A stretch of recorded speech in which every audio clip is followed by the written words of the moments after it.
ইবনে মাজার বর্ণনায় হাদিস এসেছে, আন আবি উমামা রাদিয়াল্লাহু তাআলা আনহু আন্না রাসূলুল্লাহি সাল্লাল্লাহু আলাইহি ওয়াসাল্লাম قال ইসমুল্লাহিল আযম ফি সুওয়ারিন মিনাল কুরআনি সালাস। হযরত আবু উমামা রাদিয়াল্লাহু তাআলা আনহু হাদিসটি বর্ণনা করেছেন। তিনি বললেন, বিশ্বনবী মুহাম্মদুর রাসূলুল্লাহ সাল্লাল্লাহু আলাইহি ওয়াসাল্লাম বলেছেন, আল্লাহ তাআলা কোরআনুল কারীমের 3টি জায়গায় ইসমে আযম দিয়েছেন। এক নম্বর হলো কোরআনুল কারীমের 2 নম্বর সূরা সূরাতুল বাকারার 255 নম্বর আয়াতের মধ্যে বললেন, আল্লাহু লা ইলাহা ইল্লা হুয়াল হাইয়ুল কাইয়্যুম। এরপর 2 নম্বর হচ্ছে কোরআনুল কারীমের 3 নম্বর সূরাতুল আল ইমরানের 2 নম্বর আয়াতের মধ্যে বললেন, আল্লাহু লা ইলাহা ইল্লা হুয়াল হাইয়ুল কাইয়্যুম। এরপর 3 নম্বর হচ্ছে কোরআনুল কারীমের 20 নম্বর সূরাতুত তাহা এর 111 নম্বর আয়াতের মধ্যে বললেন, ওয়ানাতিল উজুহু লিল হাইয়িল কাইয়্যুম।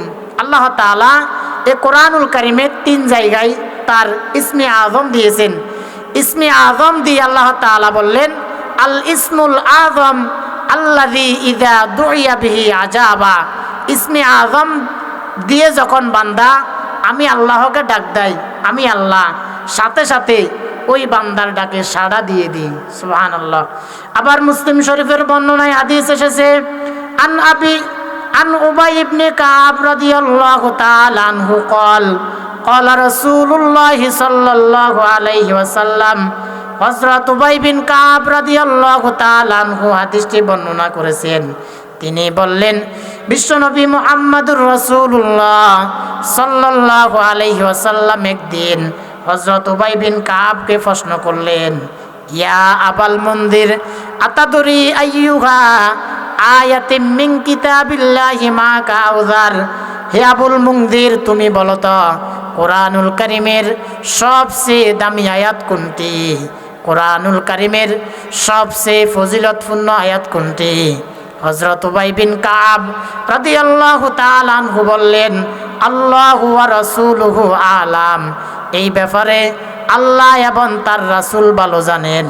বিশ্বনবী সাল্লাল্লাহু আলাইহি ওয়াসাল্লাম দ্বিতীয়বার আবার জিজ্ঞাসা করলেন, হে আবুল মুনযির, তুমি বলো তো কোরআনুল কারীমের সবচেয়ে দামি আয়াত কোনটি? কোরআনুল কারীমের সবচেয়ে ফজিলতপূর্ণ আয়াত কোনটি? হযরত উবাই বিন কাব রাদিয়াল্লাহু তাআলা আনহু বললেন, আমার কাছে মনে হলো কোরআনুল কারীমের সবচেয়ে যে আয়াতটি দামি সেই আয়াতের নাম হলো আয়াতুল কুরসি। সুবহানাল্লাহ। তাহলে কোরআনুল কারীমের সবচেয়ে যে আয়াতটি দামি সেই আয়াতের নাম হচ্ছে আয়াতুল কুরসি। আবার বিশ্বনবী সাল্লাল্লাহু আলাইহি ওয়াসাল্লাম বললেন, মান ক্বারাআ আয়াতুল কুরসি দুবুরা কুল্লি সালাতিন মাকতুবা লাম ইয়ামনাহু মিন দুখুলিল জান্নাতি ইল্লাল মাউত। বিশ্বনবী সাল্লাল্লাহু আলাইহি ওয়াসাল্লাম বললেন, আল্লাহর যেই বান্দা কিংবা আল্লাহর যে বান্দি প্রত্যেক ফরজ নামাজ আদায়ের পর আয়াতুল কুরসি পাঠ করে আর আয়াতুল কুরসির ভিতরে থাকা বিষয়গুলোকে যারা আমল করে, আল্লাহর ওই বান্দা জান্নাতে যাওয়ার ব্যাপারে আর কোনো বাধা থাকে না। আল্লাহর ওই বান্দা মৃত্যুবরণ করার সাথে সাথে জান্নাতি। সুবহানাল্লাহ। তাহলে যে ব্যক্তি প্রত্যেক ফরজ নামাজ আদায়ের পর আয়াতুল কুরসি পাঠ করে, মনে করেন আপনি আসরের নামাজ আদায় করেছেন, আসরের ফরজ নামাজ আদায়ের পর একবার, মাগরিবের ফরজ নামাজ আদায়ের পর একবার, এশার ফরজ নামাজ আদায়ের পর একবার, আবার ফজরের ফরজ নামাজ আদায়ের পর একবার, যোহরের ফরজ নামাজ আদায়ের পর একবার। যে ব্যক্তি দৈনিক ফজর, যোহর, আসর, মাগরিব, এশা এই 5 ওয়াক্ত ফরজ নামাজ আদায়ের পর যে ব্যক্তি দৈনিক 5 বার আয়াতুল কুরসি পাঠ করবে, নবীজি বললেন আল্লাহর ওই বান্দা কিংবা আল্লাহর ওই বান্দি জান্নাতে যাওয়ার ব্যাপারে আর কোনো বাধা থাকে না। বাধা থাকে শুধু একটি, সেটি হচ্ছে লোকটি মৃত্যুবরণ করে না, এই জন্য জান্নাতে যায় না। অর্থাৎ আল্লাহর ওই বান্দা কিংবা আল্লাহর ওই বান্দি মৃত্যুবরণ করার সাথে সাথে জান্নাতি। সুবহানাল্লাহ। আবার বিশ্বনবী সাল্লাল্লাহু আলাইহি ওয়াসাল্লাম বললেন, আল্লাহর কোনো বান্দা যদি সকাল বেলায় একবার আয়াতুল কুরসি পাঠ করে, আল্লাহ রাব্বুল আলামিন তাকে সন্ধ্যাবেলা পর্যন্ত সকল বিপদ আপদ থেকে তাকে হেফাজত করে নেন।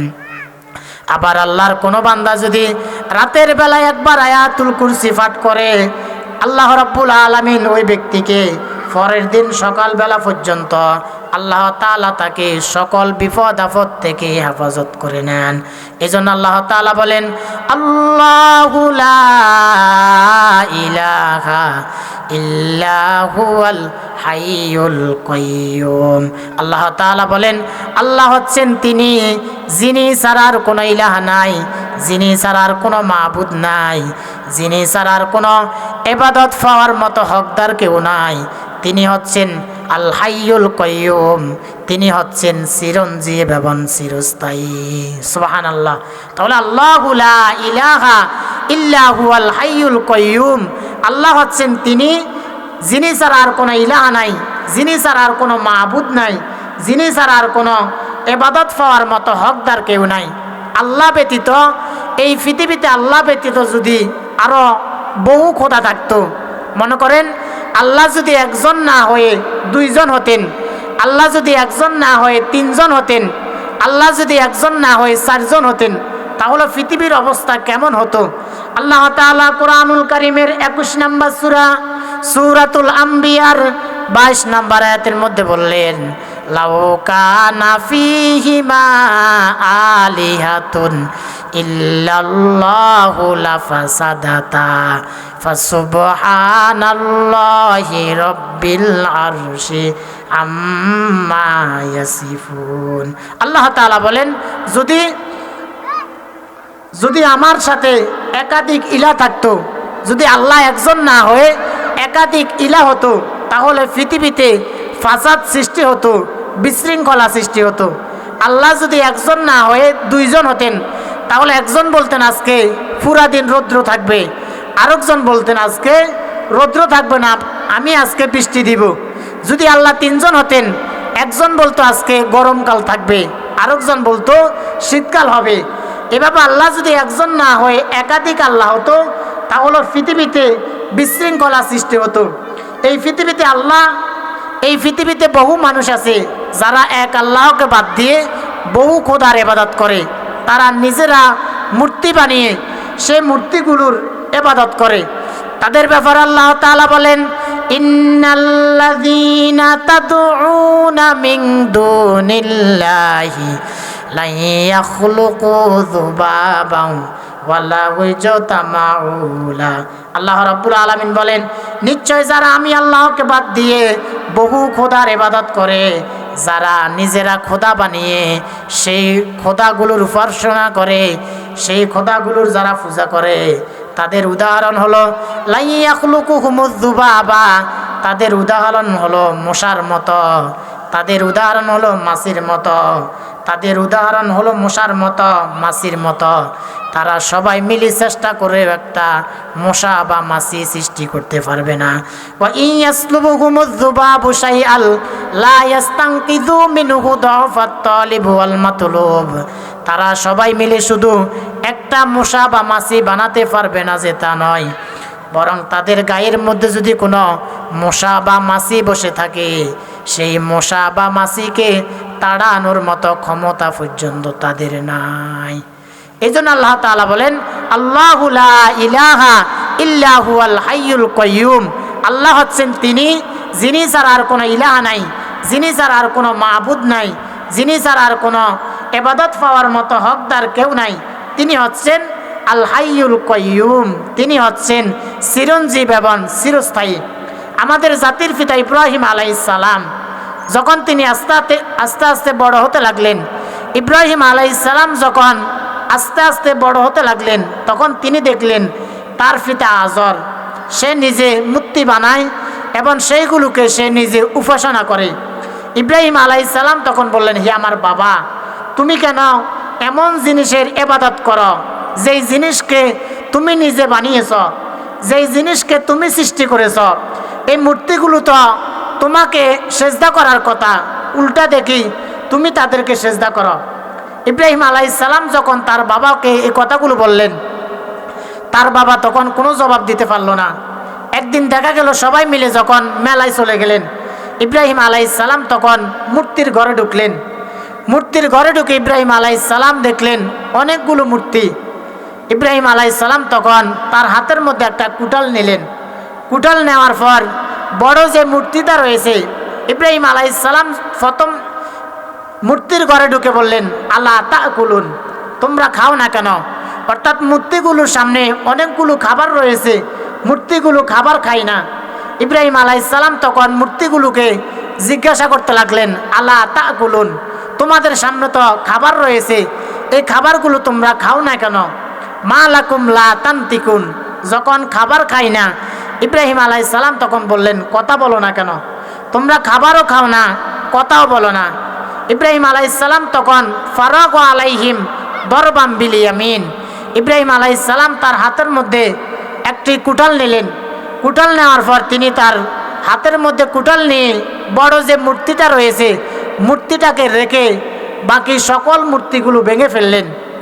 ভেঙে ফেলে ইব্রাহিম আলাইহিস সালাম যখন বাড়িতে চলে গেলেন, তার এলাকার লোকেরা সবাই তাদের পূজা শেষ করে যখন বাড়িতে আসলেন, এসে যখন তারা তাদের খোদাকে সেজদা করার জন্য, খোদাকে দেখার জন্য যখন আসলেন, এসে দেখলেন তাদের শুধুমাত্র একটা খোদা আছে, অর্থাৎ বড় যে খোদাটা আছে ওইটা বাদে বাকি সকল খোদাগুলোকে ভেঙে ফেলা হয়েছে। তখন তারা সন্দেহ করলেন ইব্রাহিম আলাইহিস সালামকে, কারণ ইব্রাহিম ছাড়া তাদের খোদাগুলোর বিরুদ্ধে কেউ কথা বলতো না। তারা সবাই মিলে ইব্রাহিম আলাইহিস সালামের কাছে আসলেন, এসে বললেন, হে ইব্রাহিম, তুমি আমাদের খোদাগুলোর সাথে কেন বেয়াদবি করেছ? ইব্রাহিম আলাইহিস সালাম তখন বললেন, তোমরা আমাকে কেন জিজ্ঞাসা করো? তোমরা এই মূর্তিগুলোকে জিজ্ঞাসা করো, তোমাদের মূর্তিগুলোকে, তোমাদের খোদাগুলোকে কে মেরেছে? তোমরা তোমাদের খোদাগুলোকে জিজ্ঞাসা করো। তখন সবাই বলতে লাগলেন, হে ইব্রাহিম, তুমি তো জানো আমাদের খোদাগুলো কথা বলতে পারে না। ইব্রাহিম আলাইহিস সালাম তখন বললেন, তোমরা এমন খোদার ইবাদত কেন করো যে খোদাগুলো কথাও বলতে পারে না, এবং যে খোদাগুলো তারা নিজেরা নিজেদেরকে বাঁচাতে পারে না? তোমরা কেন এমন খোদার ইবাদত করো? এজন্য আল্লাহ তাআলা বলেন, আল্লাহু লা ইলাহা ইল্লা হুয়াল হাইয়ুল কাইয়ুম, আল্লাহ হচ্ছেন তিনি যিনি ছাড়া আর কোনো ইলাহা নাই, যিনি ছাড়া আর কোনো মাবুদ নাই, যিনি ছাড়া আর কোনো ইবাদত পাওয়ার মতো হকদার কেউ নাই। তিনি হচ্ছেন আল হাইয়ুল কাইয়ুম, তিনি হচ্ছেন চিরঞ্জীব এবং চিরস্থায়ী। এরপর আল্লাহ তাআলা বললেন, লা তাখুযুহু সিনাতুন ওয়ালা নাওম, আল্লাহ তাআলা বলেন তিনি হচ্ছেন সেই মহান সত্তা যাকে কোনোদিন তন্দ্রা বা নিদ্রা আচ্ছন্ন করতে পারে নাই। আল্লাহ তাআলার ঘুম আসা তো দূরের কথা, আল্লাহ তাআলার কখনো জিমানি ভাব আসে নাই।